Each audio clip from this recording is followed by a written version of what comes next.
Shweta, I think we should start. Good afternoon once again to everyone. My name is Shweta Prasad, and I'm delighted to welcome you all to today's webinar, India Ascending, Trade Growth, and New Global Order. As the global business landscape continues to evolve with changing trade dynamics, geopolitical developments, and regulatory shift, India is emerging as a key driver of growth and opportunity. Today's discussion will explore how businesses can navigate these changes and position themselves for long-term success. We are pleased to have Mr. Rajiv Arya, National Head, Accounting and Business Support at Baker Tilly ASC India, as our moderator. With extensive experience in advising businesses on strategic growth and cross-border operations, Rajiv brings valuable insight that will guide today's conversation. This is an one-hour panel discussion with last 5 to 7 minutes reserved for Q&A session. We encourage you to post your questions in the chat box at any time during the webinar, and we'll take them up towards the end. With that, I would like to invite Rajiv to take the discussion forward. Rajiv, over to you. Thank you. Thank you, Shweta. I hope I'm audible, Shweta, just to make sure that when we start, it's good to go. Yes. Awesome. Okay. Gentlemen, today we have with us Manish Gupta and Gautam Khurana, the gentlemen who are going to be part of the panel for today's discussion. As a quick introduction, let me first talk about Manish. So Manish is a fellow chartered accountant, and he's been with the industry for almost 2 decades in the profession, and he brings very rich experience of, both as the head of finance, the CFOs, member of the board. So he brings in rich experience from that side.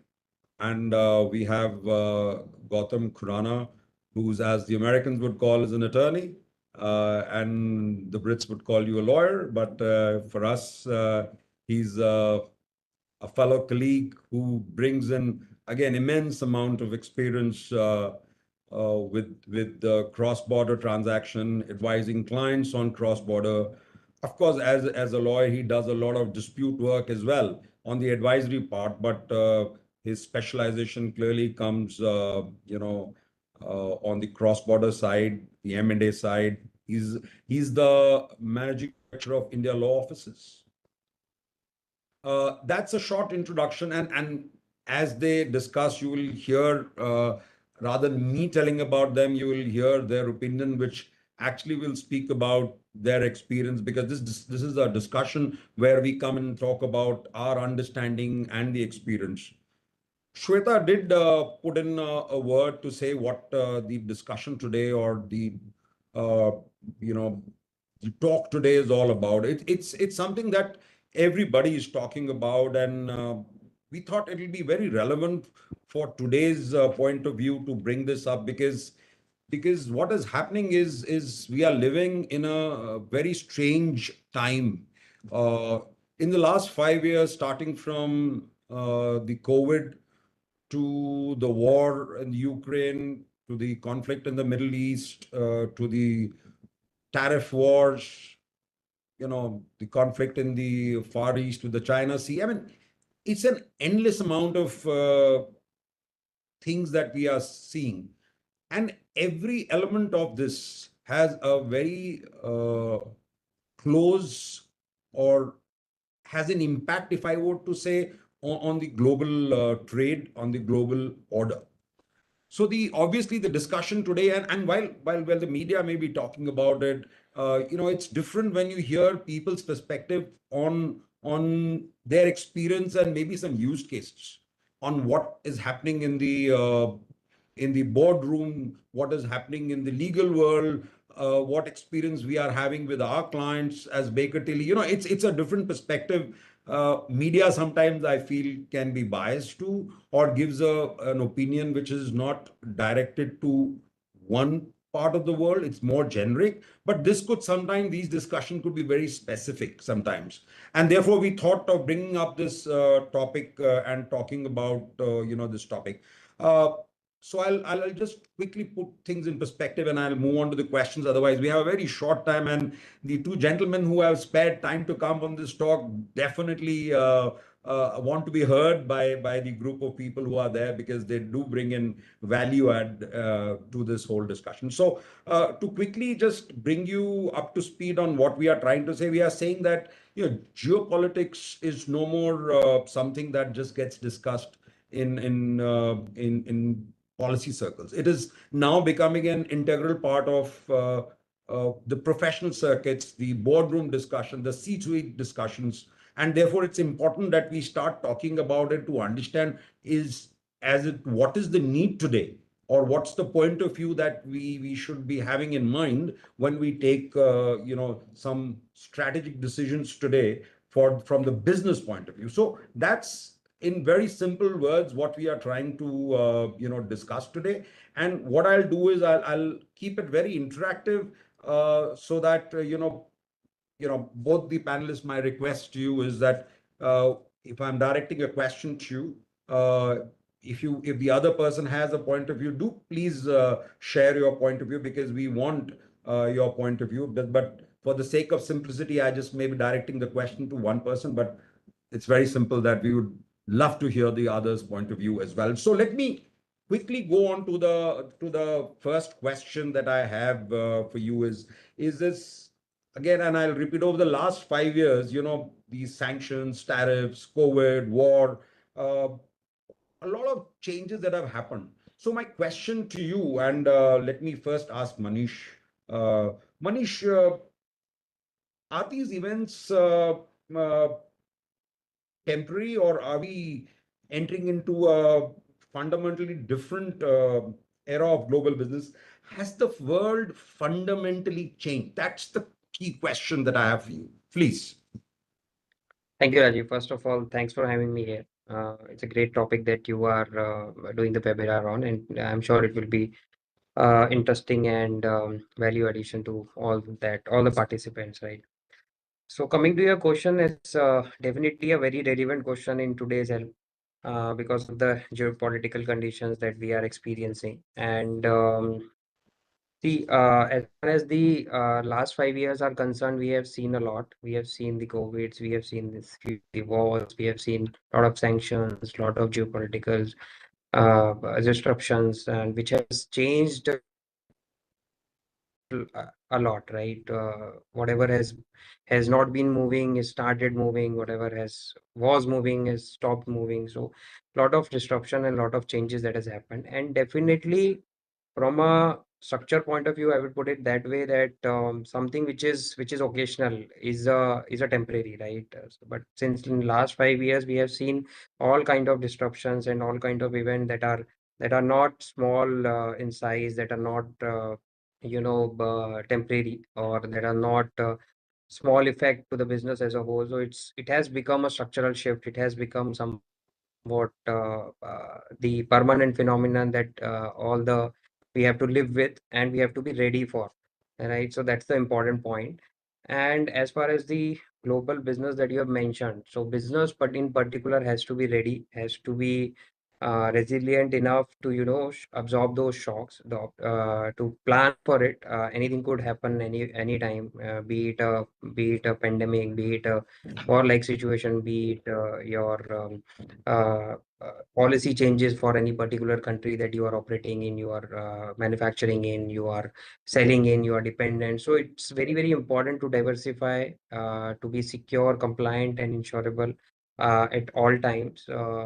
Earlier, it was the discussion, as you mentioned, that global leader was considering the lowest cost and just-in-time possibility of the business. Now it has become the uh, whatever the cost has taken a step back, and the sustenance and the resilience has taken up, because that is more important, because business has to survive first, right? Profitability definitely is important, but the survival has become the prime objective of the business. And so to answer your question, yes, it has become a structural shift now. And we have seen a lot of example in the recent past, like COVID, Russia-Ukraine war, deep sea, Red Sea disruptions, recent Iran-US also. It is still going on. So volatility is no longer episode, I would say it's a structural change. And now you have to be compliant and insurable. It's not an option, it's a necessity now.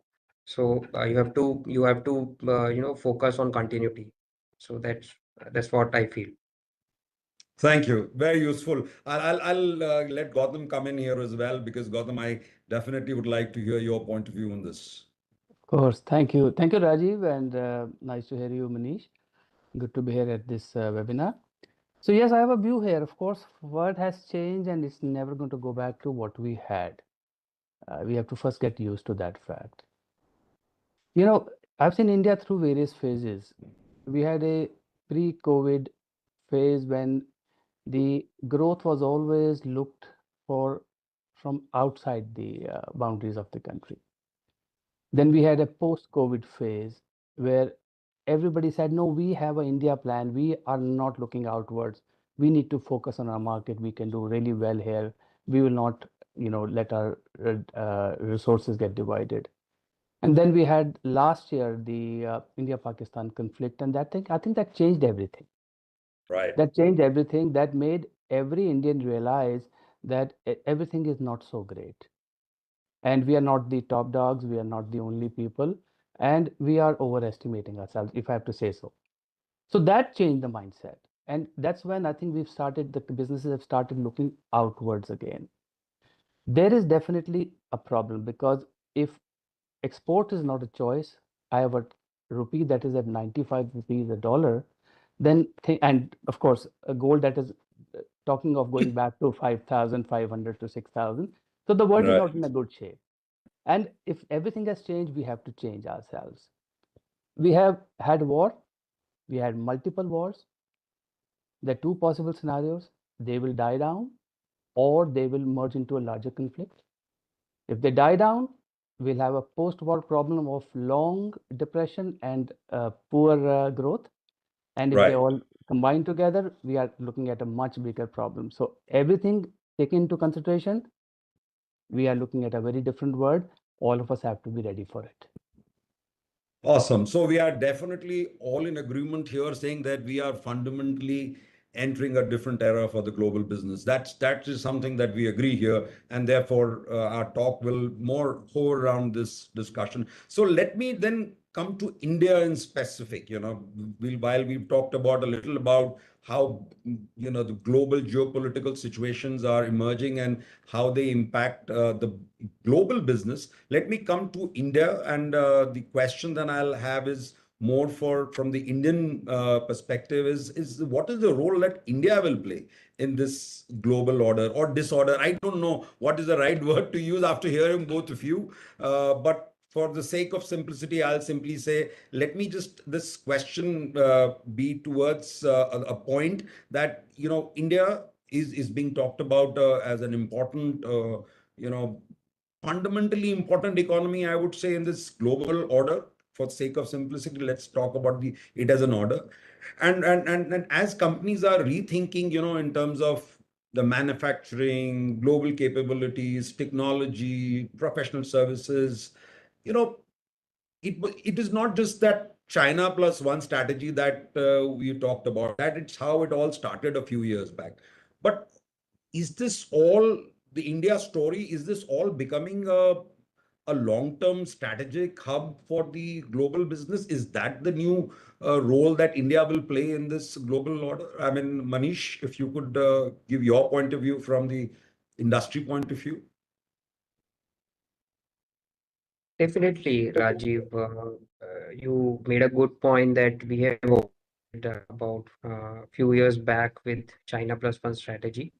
That is because of some different geopolitical reason and the interest of other countries that have started fairly dependent upon being dependent upon China manufacturing and their supplies and their output, and they were of the fear that China could any day control them, right? But today, if I would say, India has moved beyond China plus one strategy. Definitely, that was a starting point that people started looking to India. Had a same similar capabilities, be it the manpower, be it we have a very young workforce, and we have a domestic market which is very attractive for the business to, as a consumption unit, or as a consumption country. So they came up with that idea, China plus one. But now I think India is moving beyond China plus one, and it has gained a role of strategic hub, and as be it talent platform, digital innovations that we are doing, and as well as the renew you see you can see any industry, be it renewable, be it the chip manufacturing, be it manufacturing of other products. India is, and government is also supportive, right? India is coming up good, and people also seeing us as a country who can, rather than being an option, is an they can depend upon, and they can do a lot. And so India advantage grows as a company. Companies seek rationalization and de-risking operating model from what they in their own country, or the country talked about is that, which is China. So that edge that India has clearly taken in the today's context. And plus, Mhm. if you see the recent COVID, outbreak, plus the wars that has been, India is a, so to say, don't take sides, and is relatively stable politically, and again the government is also supportive of the various business initiatives. They are coming up a lot of PLI schemes, etc. So Right. people are seeing India not only China plus one strategy, but as a country where they can reliably go Mhm. and set up their operation there. And in a global world order, I would say uh, China one plus one strategy was a tactical, but India as a platform now is strategic. Has changed that shift. Right, we have seen Apple coming to India. We have seen a lot of chip industry coming to India. GCC is a very good, because of the young workforce that we have. Service sector is coming a lot, and now GCC has been expanded because of only it has not become the only back office function. Now people have started relying on standardization, and the centralization of their key functions in India as well. So I feel now India is shifting from alternative to anchor. Well said. We are shifting from an alternative to an anchor. That's a very powerful statement that you make. But Gautam, I'll definitely like to bring you in here as well. In this regulatory framework, you being a lawyer, does democracy also have a role to play in this whole thing? Or because see, I'm not saying China is not a place to go. China definitely is a place to go, but with the alternate supply chains and alternative investment destinations, whatever names you want to give it, uh, does India being a democracy help in this kind of a role that India ascending today term justifies? Definitely, yes, that's a big plus because it adds to the comfort of foreign investors working in a country where rule of law still works.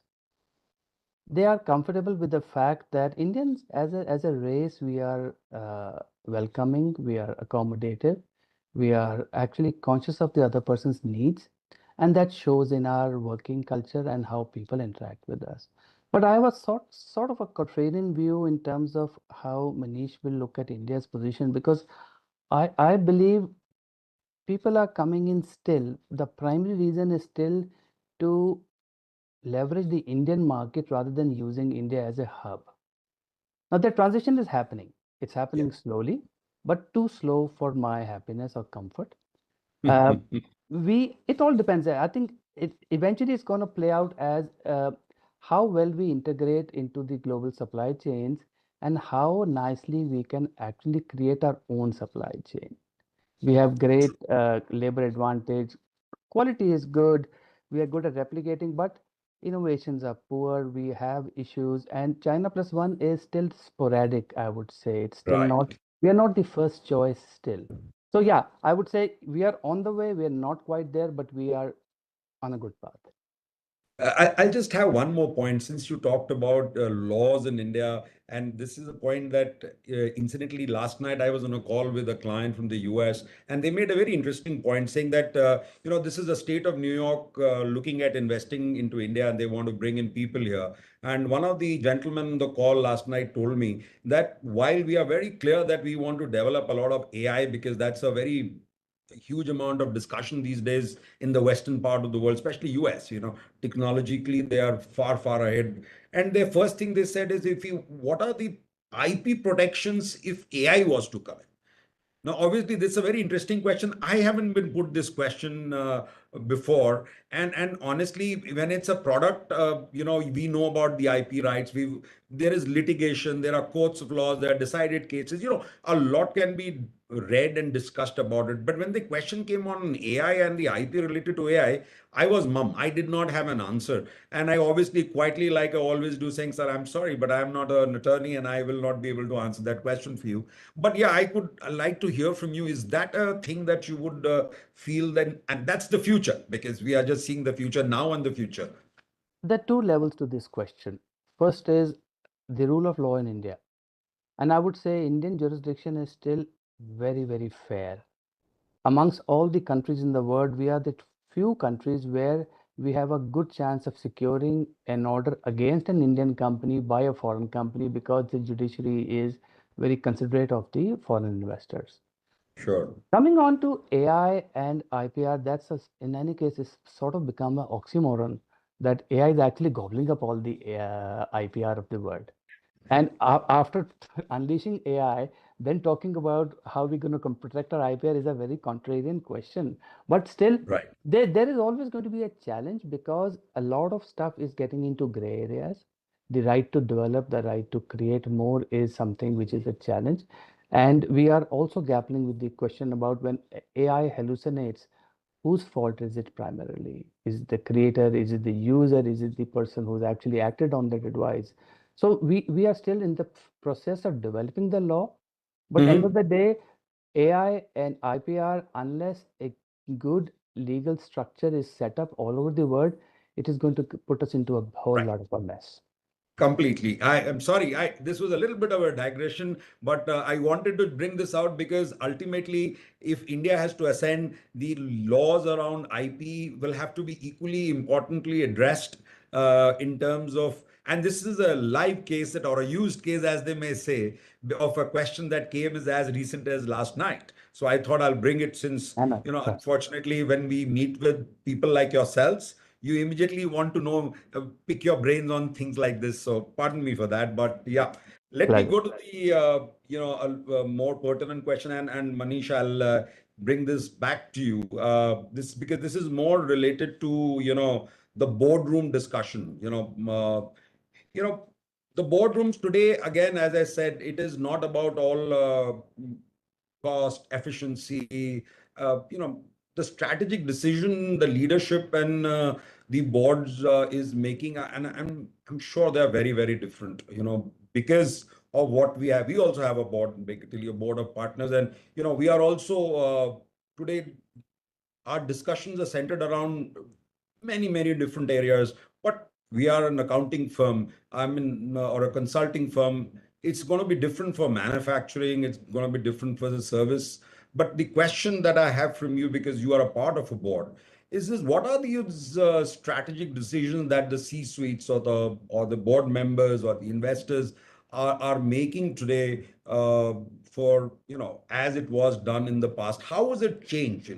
The manufacturing, the rethinking, the capital technology transfer, the talent movement, because all this is becoming a little bit of a question mark today. Uh, so what is your thought on this? Where is the board moving in terms of their thought process?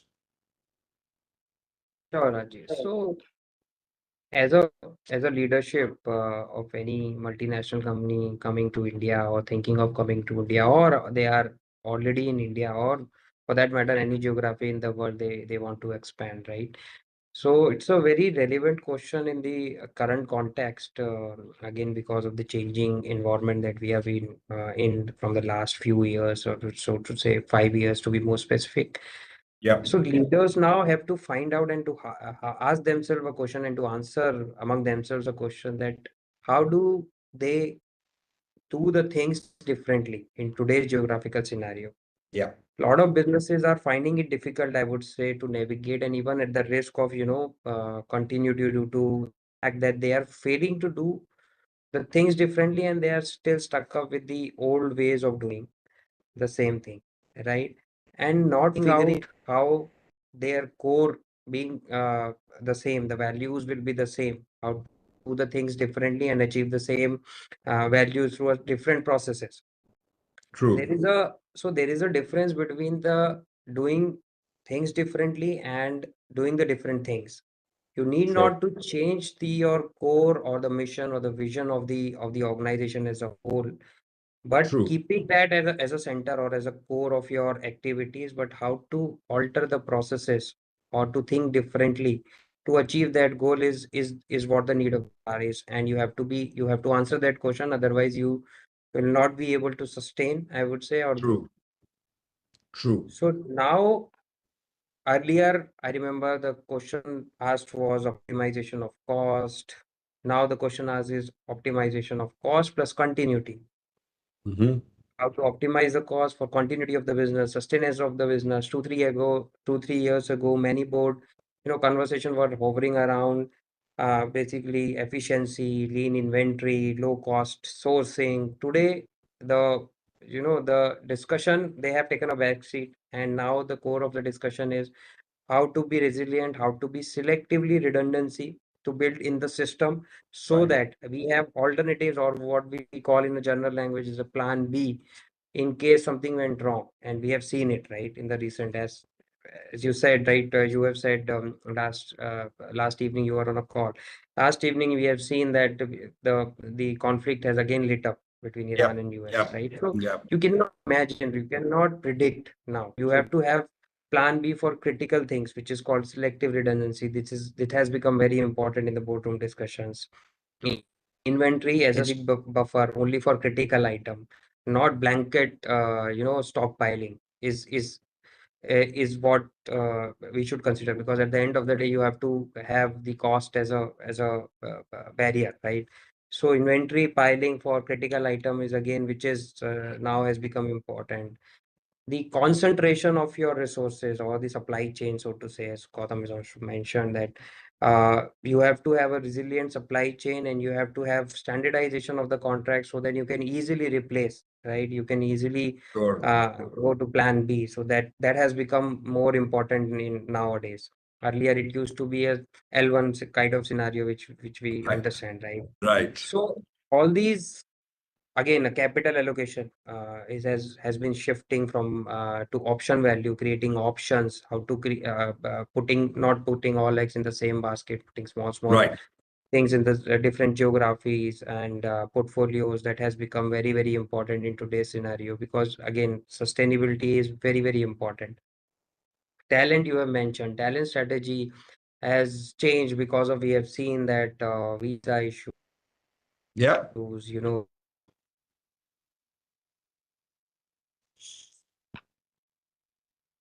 I think we are facing. Yeah, I think we lost. Doesn't matter. But while he comes back on, let me take your movement point of issue. view. Sorry, Manish, if you're back. Sorry, we lost you for a minute. Carry on, please.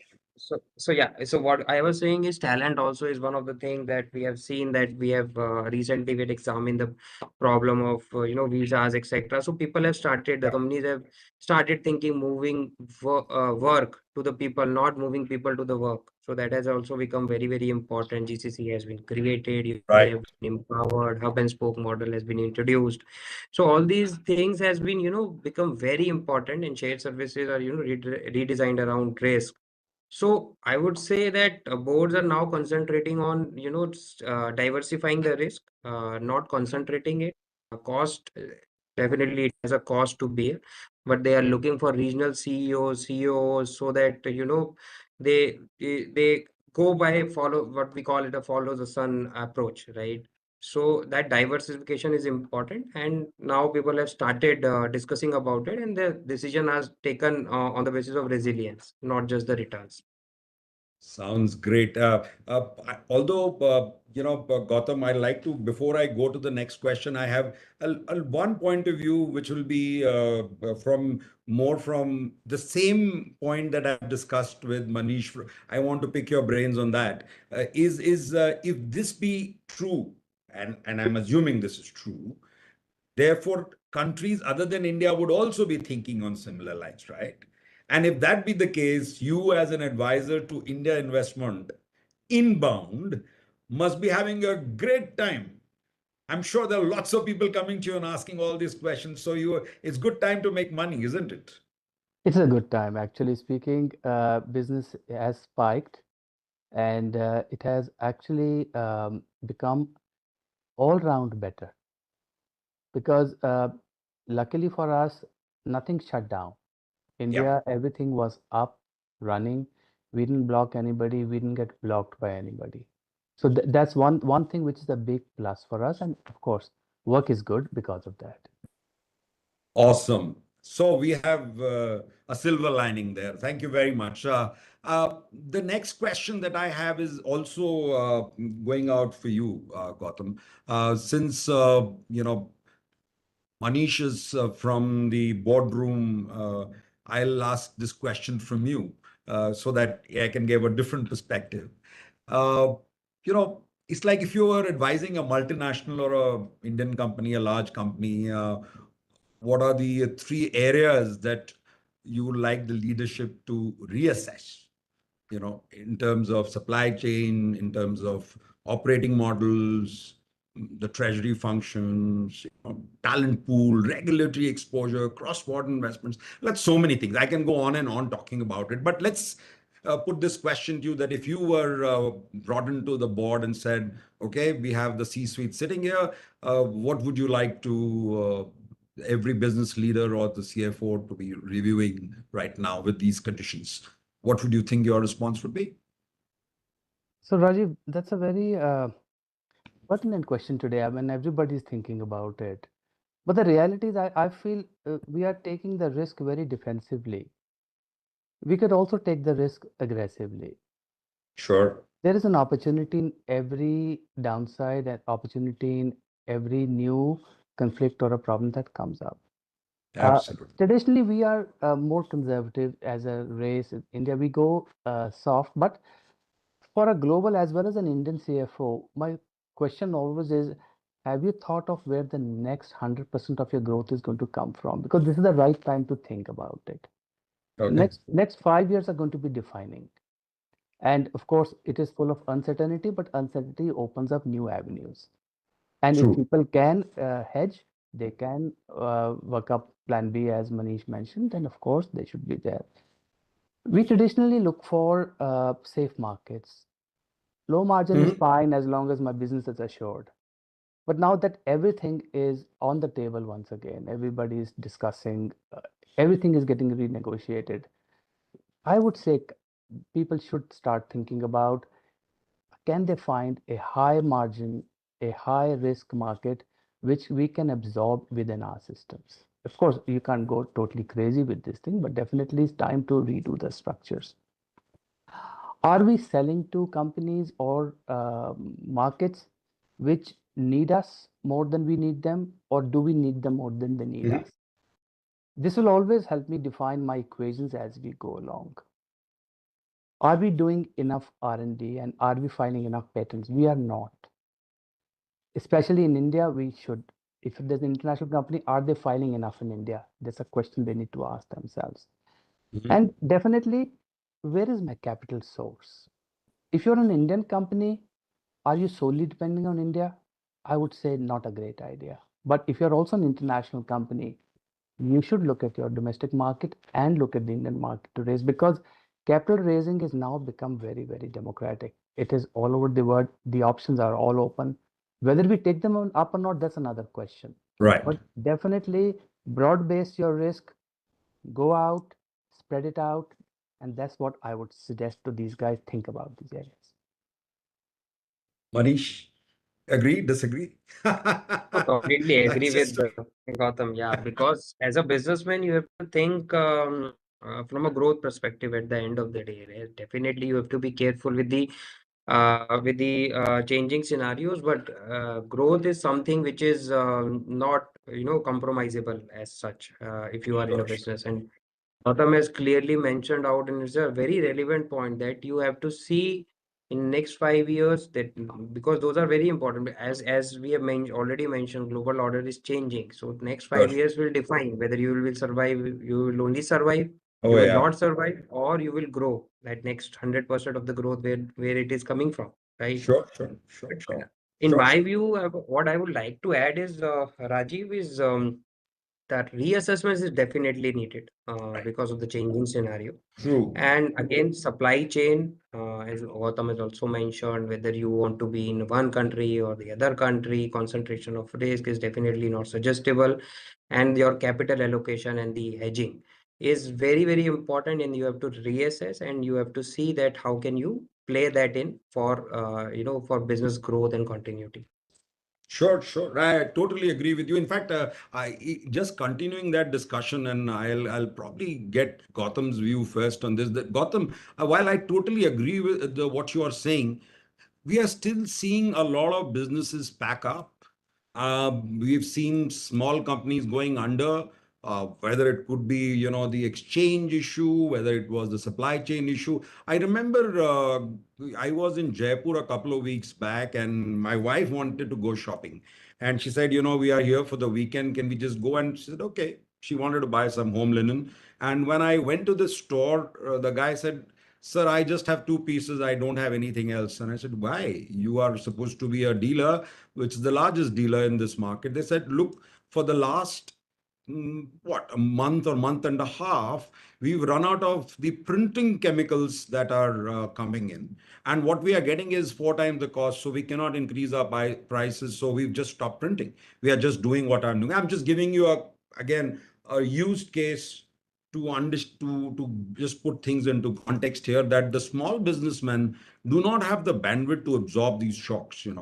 So and if I would to kind of apply it to bigger businesses and even bigger businesses, there is obviously the impact that is being felt everywhere. So my question is, where are the companies getting it wrong? It is the global capabilities, it's the supply chains, it is the, again, the issues that I have said about talent. What exactly do you think is where the companies are getting it wrong? So Rajiv, I think most important, the biggest fact is that somehow we were relying a lot on luck and it ran out because Mhm. things went out of hand. But if you look True. at, ask the same guy who said he ran out of stuff, ask him why did you run out? Because most probably he did not have an alternate.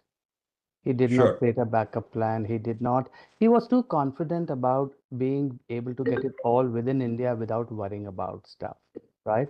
So the fact that the moment you say, I don't need the global markets, whether it's a American company sitting somewhere and they say, we don't need India, or an Indian company says, I don't need Europe, it's not relevant anymore now. Everybody needs China, that's a given. But the fact is, we need each other also. We need to do that together. A lot of Indian businesses think that being an MNC, being in another country as a branch or a subsidiary is very expensive. I think it's expensive because they're not there. The cost of losing out on opportunity is much higher than the cost of running that operation that they should have been doing a long time ago.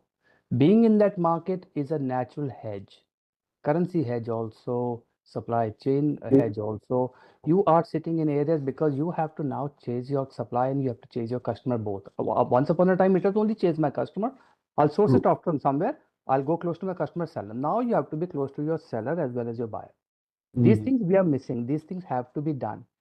Mhm. We are not thinking of creating new products. We are replicating, and replicating is a mistake. That is Sure. something that needs to be fixed.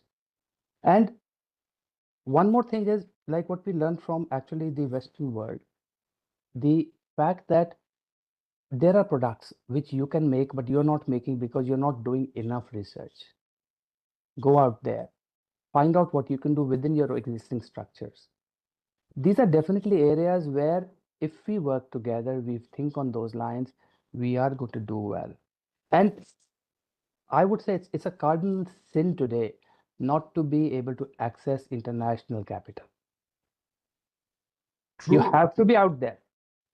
You Sure. have to be there to take the options. And when you do, you will be able to do the whole story very well.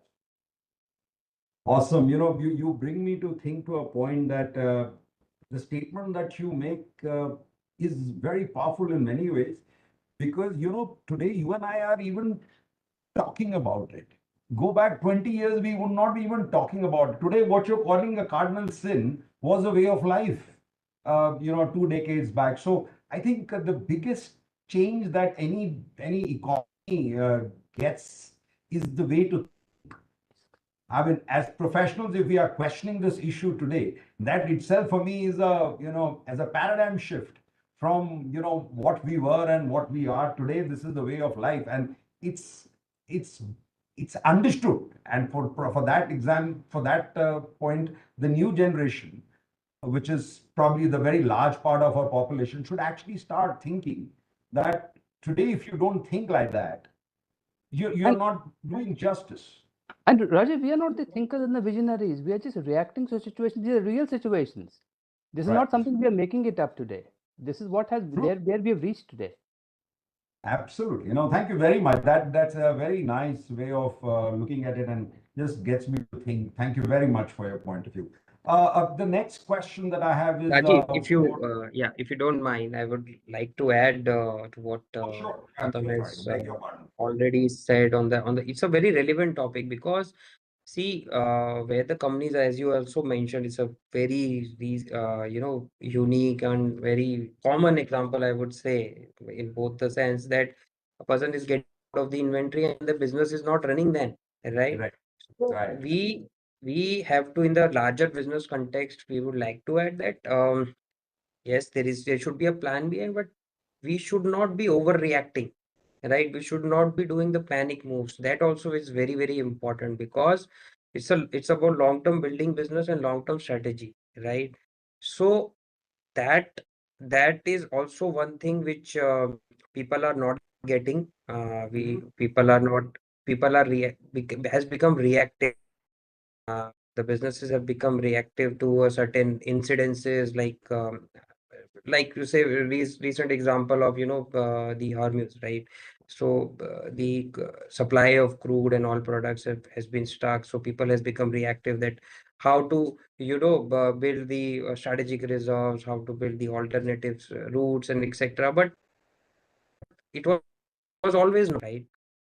It was no. You have to have the plan B of the businesses that is ready because you cannot depend on one things because someone here and there can ruin your entire business. And we have seen organizations like Nokia, etc. As Kodak is a very good example. Earlier it Yeah. used to be only camera, and now it is not there almost. So that way we have to think both the possibilities, not overreact, but at the same Sure. time you have to have a continuity business planning, which anything could go wrong. Sure, sure, sure. No, no, I totally agree, and thank you for your point of view. The idea, and it has been said by both of you in the last 15 minutes, that resilience, is becoming very important with this condition that the world is going through on the geopolitical and geoeconomic side. So the question then obviously comes on that if you were to build resilience obviously comes for a cost, whether you're calling it, plan Bs, whether you're calling it other markets, no reactions to no knee-jerk reactions, everything, is a way to build resilience. But again, the issue is that it comes with a cost. And nothing happens without a cost. I wish resilience could be built in a business without any impact on the overall business profits. But the question is, how does one build that? I mean, $1 million question that probably comes, and this is again to you, Manish, because these are again boardroom questions more than the otherwise as advisors that we talk, is how do you build those resilience without actually making growth a secondary issue, How do you manage that? Definitely, that's exactly the question that board has is there for, right? Because you cannot sacrifice your profitability or the growth, so to say, just to sustain, or you cannot uh, uh, sacrifice your sustenance because of the higher profitability that you want. So you have to have a balance. True. First of all, in today's scenario, I would say resilience should not be treated as an extra cost, but you have to be selective, right? That's what I use the word selective redundancy. You need to be sure about your business model. You need to be sure about the key aspects of the business model that can be replicated, that cannot be replicated. And there has to be a selective redundancy built in your operating model, so that there is always a dual source of critical items, dual source of critical manpower, services, whether you are dependent on anything, right?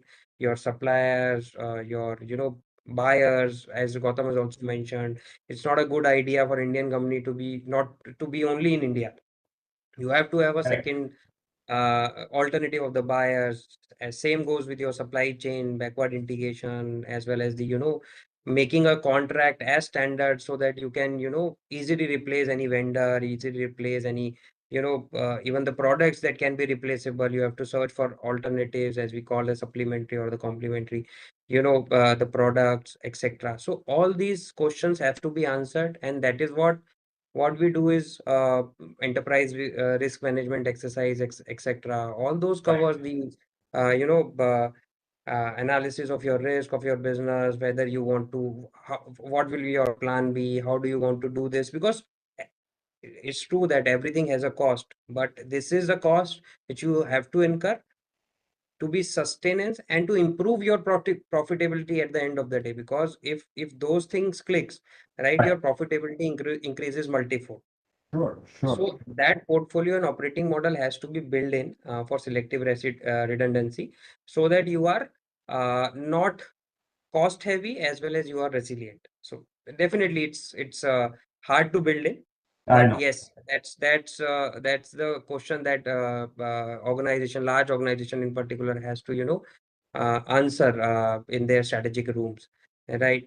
So the goal is the shock absorption with minimal drag. Sure. You be an machine. You have to assume that the shocks will be coming, right?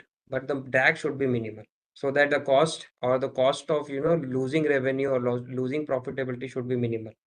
So, like we have seen, automatic multi-sourcing lessons we have seen, the hedging again, the platform operating models, companies with centralized procurement models, specialized contracts, standardized things where they have A, B, they don't go on the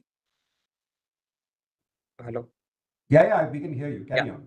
So they don't go only with the L1 approach. They have, Yeah. though the cost is higher, but they still keep second level vendor. So all these decisions are important. And resilience, I would say, is not about duplication. It's about redundancy where it matters.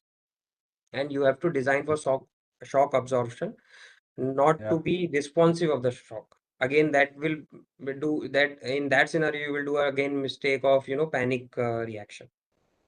True, true. I mean, I wish we all had a magic wand, and I wish we would just do that in the boardroom and things happen. But yeah, you're right. I mean, one has to change with times, and one has to live with the times. So what you're saying makes a lot of sense. That today we are in such times, such uncertain times, that if it's a cost, don't look at it as a cost. Look at it as an investment. I would say Correct. in what you're saying for a long term.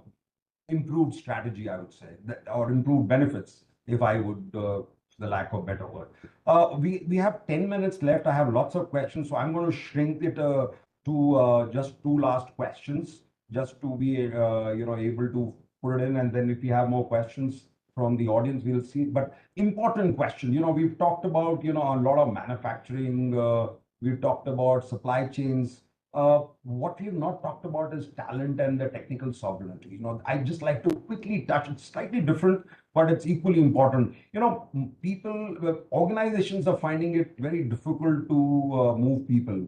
Visa restrictions, policy issues, rightist behavior by different political wings and so on and so forth. And it is easier, to move capital than that.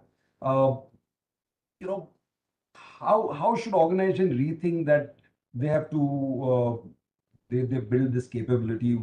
Will we, with India, will we see more engineering, technology, finance professionals, moving? Will we see that influx into India, or rather see people going overseas? Because we see brain drain happening also. So, I mean, the question is, where do you see that happening? And Manish, you could come in first, and then I'll move this question to Gautam. Thank you.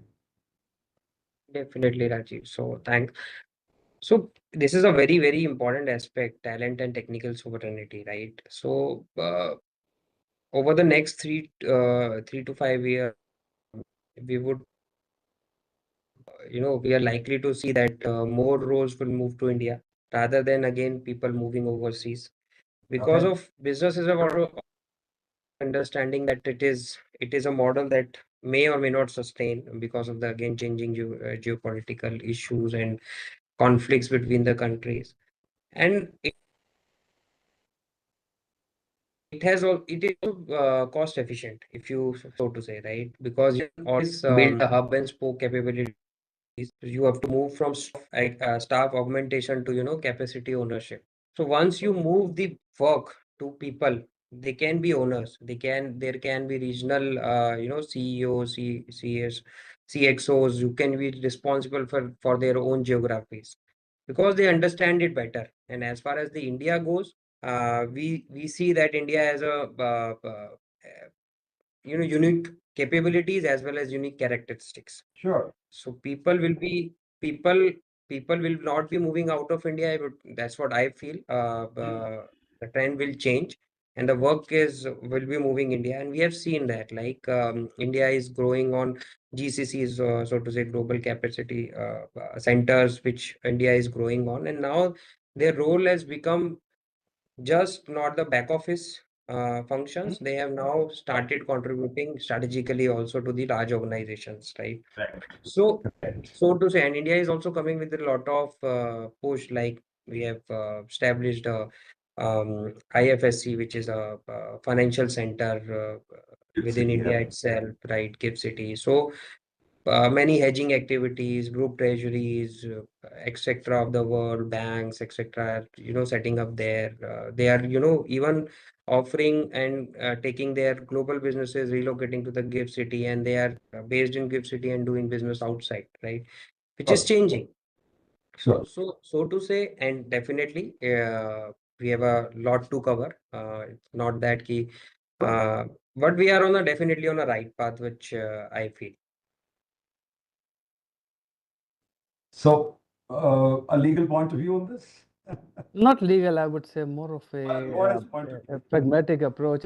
I would say talent and technical are two separate areas. We score very high on talent because the more protectionism comes up all over the world, the better it is for India. It's Sure. more, when it's difficult to send talent, they will come to the source. GCCs are going to thrive because if you don't let them go there, they will come here. It's a perfect economy. End of the day, whatever is more economical is going to work better. If it is cheaper to hire in India, if you can't send somebody, you'll come here. So these Sure. things are there. The H-1 visa fee, H-1B visa fee raised to 100,000, and restrictions on H-1 and L-1 visas is something which will play positive for India in the long run. That it will be a reverse brain drain. So I Yeah. would say definitely good for talent. Technical, no, because we are still very averse to innovation. We are still dependent on external innovation. We are Sure. happier replicating than developing. When that happens, then we can talk about getting sovereign status on technical rights. I Otherwise, know. we are still a work in progress. But Gautam, what stops the Indian entrepreneur from, we all understand that technical research or R&D or whatever name you give it is the key. You started saying that we have to, and again, you said we are still averse. So one thing you make time and time again is saying that resilience can be built if we are technically strong, right? And that means that our businesses must, and I repeat, must spend more money in research and development and technical, or technology, as the case may be. What is, even though we have a very clear mandate on that, what stops the Indian business from doing that? Two factors. One is it's such a large market, businesses in abundance. It comes to me. And secondly, it's a comfort-seeking, risk-averse nature, which Sure. we are still struggling with. I Sure. think we need some real pressures to innovate. So that brings me to a very important question, and that's the last question. One advice, and Gautam, I'll start with you there. And this advice should be different from the last statement that you made, because that was a valuable advice, and I've already taken that. But one advice that I'd like to leave behind for the discussion that we have just had. I'll take liberty to add two very quickly, just in By all means. two lines. Yeah. Totally Yeah. unrelated. Go heavy on solar. Okay. Okay. So Not renewable. relevant at all. Solar energy, go heavy on that. That's our only hope. That's what we have in abundance. Use it. So I'm sure Manish is laughing here, because Manish comes from the renewable space, and I'm sure he's saying, "Thank you very much. You made my day. That was an easy one." But Second yes, is the second is second one. take the FTA seriously. There's a lot of hard work that the government has put in. We have opened up markets. These are the only assured business in the next 5 years. Let's not blow it. Let's focus on them. And that I'll sign off Awesome. there. I'll sign off there. Oh, thank you. No, that's very useful. Thank you. That's a very important piece for me as well. So thank you very much for your point of view. We collaborate on that. So, Manish, yes, I'll come to you on that from your point of view. I'll What is start that with, one piece of advice that you would? yeah, I'll completely agree with Gautam. And on that, FTAs are very important. And yes, you need to be focusing on renewable. That's definitely. But I will advise, the company, rather than Indian company, the global companies which are coming to India, they need to be clear about, they need to make a clear choice that how do you see India as a market, whether it's a hub, whether it's a consumer base, or whether it's a manufacturing base, and accordingly invest in India leadership and do the sustainable business model, right? So that clear choice companies has to make before coming to India. Okay.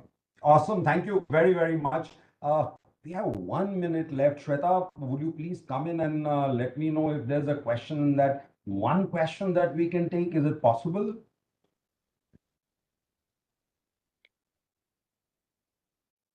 Do we have time for one question, Shweta? I must ask you. Yes. Yeah, Okay, yeah. We gentlemen, can take one question. question. Should I read it out, or would you read it out? How would you want me to do it? You can read it out, Raju. Okay. So let me, a question that sometimes becomes, very relevant from the Indians, since we talked about GCCs. Let me talk a question about GCCs, because India is seeing a surge of that. For let's take a case for a question for a CFO evaluating.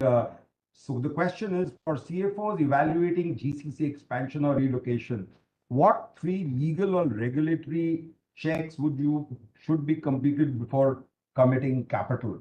This goes for both of you. I don't know who wants to answer this, I but could take a okay. shot at it, and then I think Manish could I add in know if he there's a wishes to. regulatory request there, so yeah. Absolutely. So I would say, first of all, the biggest challenge is going to be immigration rules and the visa category. You have a large pool of people to be sent in, and India has some very limited categories of visas. The visa categories are not very fluid also. So they have to ensure that they check what are the roles, what are the kind of things, and then with the right category, you could really build up a good team in India. Average approval time of each state is a good decision maker to help you decide where to set it up. Yeah. Some states has got the rules very well. They got a very Yeah. good system running, and some are sort of in a confused state. So you don't want to waste time. Make sure you're going the right path.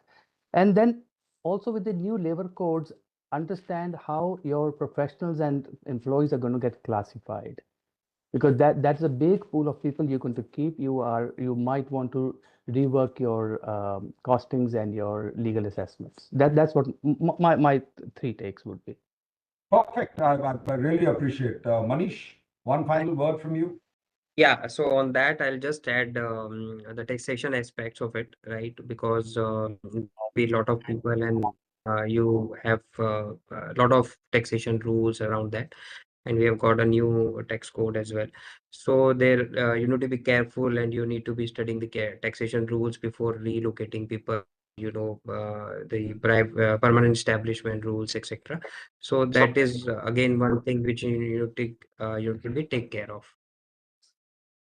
Awesome. Thank you very much. And Shweta, I'm so sorry, but we are 1 minute up. I'll quickly say a thank you, a big thank you to both the gentlemen who have contributed their valuable time and thought to this discussion today. It is very nice to understand a very different point of view, and that's the reason we have people like you coming in, because you speak out of experience. Thank you very much for your considered thought on this, for your time, for all the preparation I'm sure you've done on making this happen. We really, really owe you one. I'm sure next time when we meet over a coffee, we'll talk more about it. And please do allow us the leverage to come back to you and ask you for such favors again in the future. Gentlemen, thank you again. Thank you. Thank you, From Rajiv. Rajiv. Thank you, Shweta, for having us over. It was a really nice, it's a great interaction. Love the questions and the flow. Thank appreciate you. it. Thanks. Thank Thanks, you. Rajiv and Thank you, team. Raj. All right. Bye-bye.